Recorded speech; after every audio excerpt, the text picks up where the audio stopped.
Hello everyone, welcome back to the Artificer. Now, before we get back to engineering, we have to turn to the bees. If you recall, I was clearing out the trees and I left this beehive kinda floating.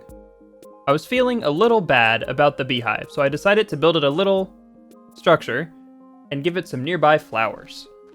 Once the beehive restoration project was completed, it was time to turn to today's project. I need lots of metals, gems, and stones from the Underdark.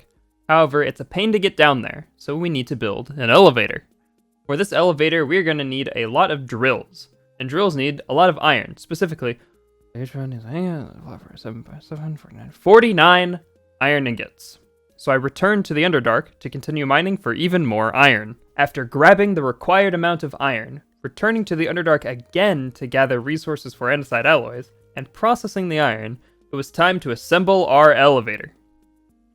I crafted the 49 drills, then placed them in a 7x7 grid. Now, these drills are only temporary. We need them to dig the initial hole. After that, I will remove the drills and use them for other projects. Next, I built a wooden platform on top of the drills to both stand on and for the aesthetic.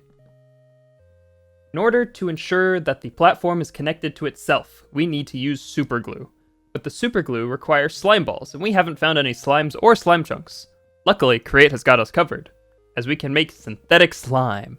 In order to make this synthetic slime, I first grabbed a fern, mashed it in the millstone, then combined it with the raw dough, and ta-da!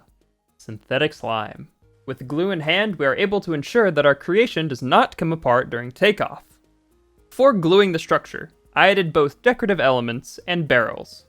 In the Create mod, whenever a moving machine harvests a resource, it will automatically place the resource in any connected containers. So I used barrels to contain the stone. With the containers on board, the structure was finally glued together. Next, we needed 3 different machines: the clutch, the gear shift, and the rope pulley. The rope pulley was placed at the top of the elevator. It is the device that will actually pull the elevator up and down, but this device needs rotation. And depending on the rotation, it will either move up or down. I wanted the elevator to move up, down, and stop, so I could get on or off it. In order to do this, I used the remaining 2 machines, the clutch and the gear shift. When provided with a redstone signal, the clutch will stop rotation exiting the device. Similarly, when provided with a redstone signal, the gear shift changes the direction of rotation exiting the device. With these 2 blocks combined, I could finally control the elevator with a flick of the lever. I finally sent the elevator down into the center of the earth. After some time, it returned to the surface, having carved a hole down into the Underdark and bringing back resources and even some diamonds. There was only one issue. I could not control the lever remotely, and if I were to ride the elevator down, I would get stuck.